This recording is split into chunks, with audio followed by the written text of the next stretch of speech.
In the legal world, there is a combination of forces that feed a corrupt and suffocating legal system for attorneys. Law schools, law professionals, judges, and even the firms themselves for whom you work create a system, a matrix, if you will, that is nothing like what you thought when you passed the bar exam. The purpose of this podcast is to help you escape this legal matrix, leading you out of the proverbial desert to be free of the bondage of the matrix. Hosted by Bryce D. Nyer, attorney at law with over 30 years experience in the trenches of civil and criminal litigation at the state, federal, and international levels. He's a highly accomplished and resourceful legal professional, a true master of his craft, and he's here to help you get your life back. Here's your host, Bryce D. Nyer.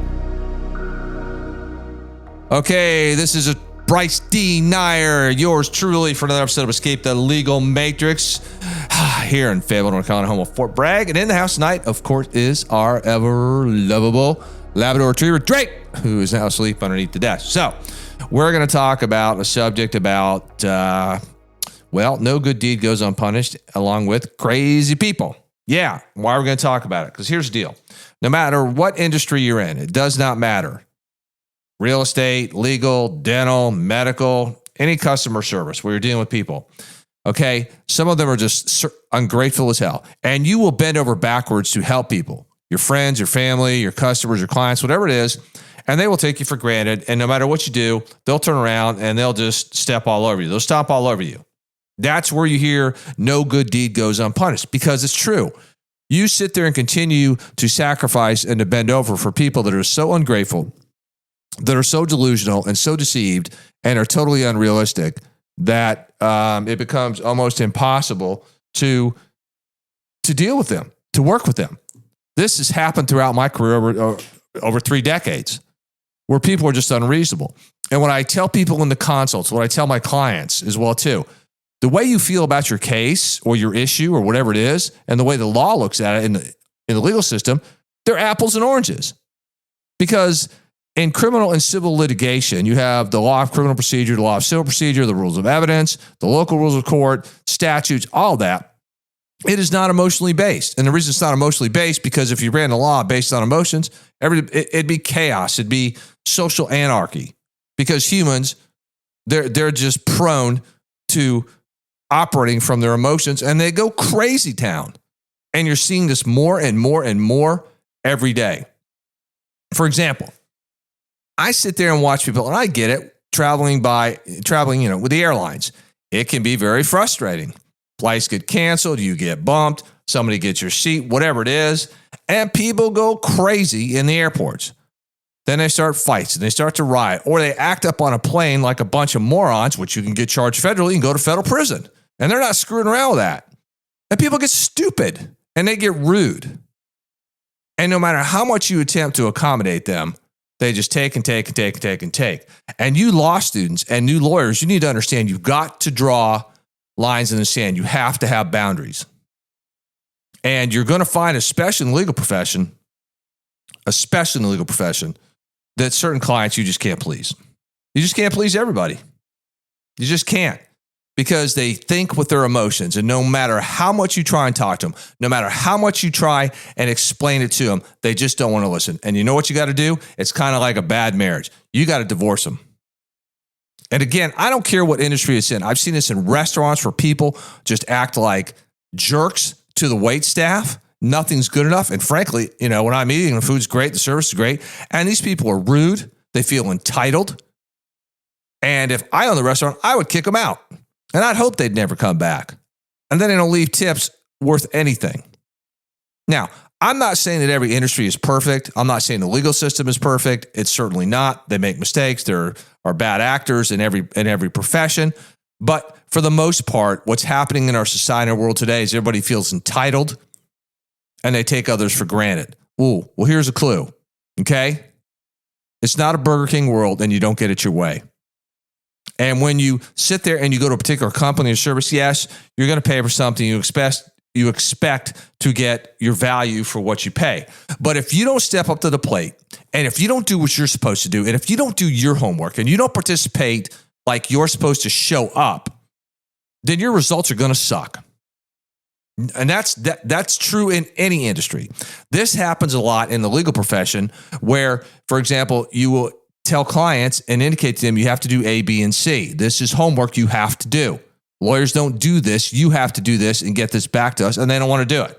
And they duck their heads in the sand, or they fight and they argue. They don't want to spend money. They don't want to pay their fees. They're uncooperative. And you see this all the time in the legal profession. Until finally you're like, that's it. You're at the breaking point. You can't deal with them anymore. In the real estate industry, I've seen in real estate closings, those are even worse than divorce cases between buyers and sellers. I mean, it's ridiculous, even in the real estate industry, where people just get to the closing and they try and box the seller in like, well, I'm not going to close. Ooh, okay, now you're going to get sued for breach of contract. Now you're going to have a problem. And people just feel entitled. This planet, this society, especially America, y'all need to wake the hell up. You need to wake up, stop feeling entitled, and start doing your part. There's nothing more frustrating than being a business owner where you provide superb value and bend over backwards, and then your customers or clients are ungrateful, and they just create problems. Now, I'm not saying that they have to sit there and like bow down to you like you're a king or a queen. That's not what I'm saying at all. Not at all. What I'm saying is, hey, do your homework. Don't be a jerk. Don't be unrealistic. Don't be delusional, and don't be deceived. Because sometimes the facts of your situation, they're not on your side because you created certain facts. You did. You created it. And then you wonder why you're having all this chaos and this fallout. The times in my life that I have had chaos and fallout, I created the situation or I added to the insanity. It was my fault. My fault. I'm not talking about being a victim of a rape or an assault or, one of your family members being murdered. Those are true victims. That's not what I'm talking about. I'm talking about the everyday situations when you go into a business and you just, you're unreal. You're unrealistic. And people bend over backwards to help you and you just feel you're entitled to it. Well, you're not, okay? You're not entitled to anything. You're entitled to show up. That's what you're entitled to do. You're entitled to be a productive citizen. Okay, that's what you're entitled to do. That's what you should do. And so when I go down to court, and I tell you, whether it's a criminal, whether it's a civil division, juvenile court, the estates division, I see people all the time. Now, you got to wonder why they're there. Now, it may not be their fault. There are people that are falsely accused, okay? There are people that are sued that shouldn't be sued. But for the majority of people, they're down there for a reason. It ain't because they're getting a medal pinned on their chest. Sorry, but they're not. You wonder why? Well, I don't know. You went out and you drove 90 miles an hour in a school zone and possibly you hit somebody, a kid. Well, now you wonder why you're being charged. Okay? Or you go rob a bank and you wonder why, I'm going to do some time in federal prison. Well, whose fault is that? Whose fault is that? So when people go out of the way to help you, a simple thank you will do. Seriously, just have enough professionalism to say thank you and do what you're supposed to do. When I was in the military, nobody was going to run the obstacle course for me. Nobody was going to do the training exercises for me. When I went to law school, nobody was going to study for me. Nobody was going to take the bar exam for me. I had to do it. And I was grateful to the professors. I was grateful to the bar prep people that put together all those materials to assist me in being successful academically at that time. I was grateful to the lawyers or the paralegals or other legal staff during my career in the legal profession that went out of their way to make sure I didn't cripple myself professionally. So any mistakes that I made in my life, personally and professionally, I am accountable and I'm responsible. And so the reality is most people that are not true, real victims about what I talked about earlier, okay, you're not a victim. If you go and do something stupid and there's a fallout and it's your fault, you're not a victim. You're just dumb. You're just dumb. But see, nobody wants to hear that. Nobody wants to hear that. Everybody's like, it's not my fault. Yes, it is. The majority of people, yes, it is. And law students and new lawyers, you're going to find this no matter what area you do under law. Even if you practice corporate law, you're going to deal with the CEO, officers of the corporation. You're going to deal with you're going to deal with the whole gauntlet of personalities, of alpha personalities, okay? You are. It's just natural when you're dealing with big level entrepreneurs and Fortune 500 companies. And they're not going to listen to your excuses. They're just not. They're not.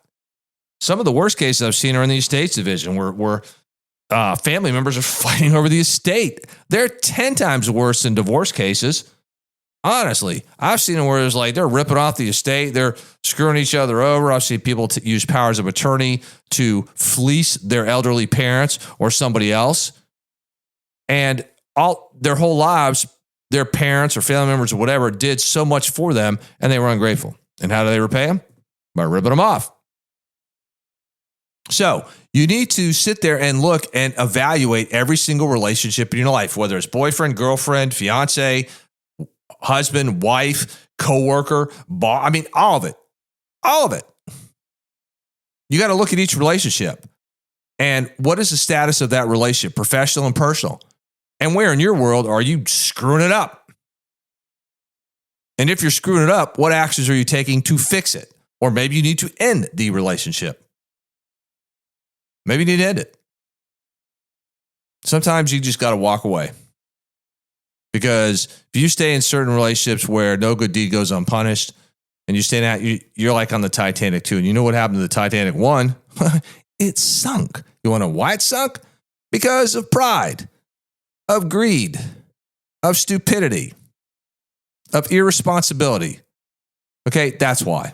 And people died horribly in frozen waters in 1912. And it happens every day, even today, right now, across the world. So, ask the better question. Where in your world are you being taken for granted? Where in your world are you in a situation where you're doing good deeds, but you're being punished for it? Where in your world are you allowing people or agencies or companies or whoever to take you for granted and take advantage of you? Where in your world are you not drawing the lines in the sand? Because I'll tell you what I'm going to do in my life. I'm drawing lines in the sand. I'm done. D-O-N-E, done. I'm done with stupid people. I'm done with delusional people. I'm done with people who are deceived. I'm just done. You need to be done too. And for you people that feel like you're a victim when you're really not, and you're taking other people for granted, and you're just ungrateful, you just need to go away. Or you need to change your behavior, change your attitude, change your world, change the way you view things. Because if you can't do that, really, you know what? You don't add any value to a relationship. Don't sit there and cry about it, whine about it, point fingers and stuff. If you're one of those people, look in the mirror. I did. It's ugly sometimes. Yeah, it hurts. It's painful to realize you're stupid. It hurts to realize you're dumb. It hurts to realize you take people for granted. It hurts when you realize you've acted in a really totally stupid manner. It does. It's not fun. But you know what? First road to recovery is what? Admitting that you're dumb, stupid, and you take people for granted. Or that you're allowing people to do it to you. Don't do that. Get to the point where you don't have to be ugly about it, but sometimes you got to be blunt. And I'm just in the position in my life where I'm going to be blunt. Saves energy. Saves time. That's it. So, again, ask, where in your world are you being taken for granted? Or maybe you're taking somebody for granted and you're being ungrateful. You're being unrealistic. You're being delusional. And you're deceiving yourself. Don't do that. All right, this has been another episode of Escape the Legal Matrix with yours truly, Bryce Dyer, coming at you live from Fayetteville, North Carolina, home of Fort Bragg, where every day men and women don the uniform and do what? They go out and wage war against the enemies that seek to take the very freedoms away from us that I'm telling you, a lot of people in this country so often take for granted. This is Bryce out.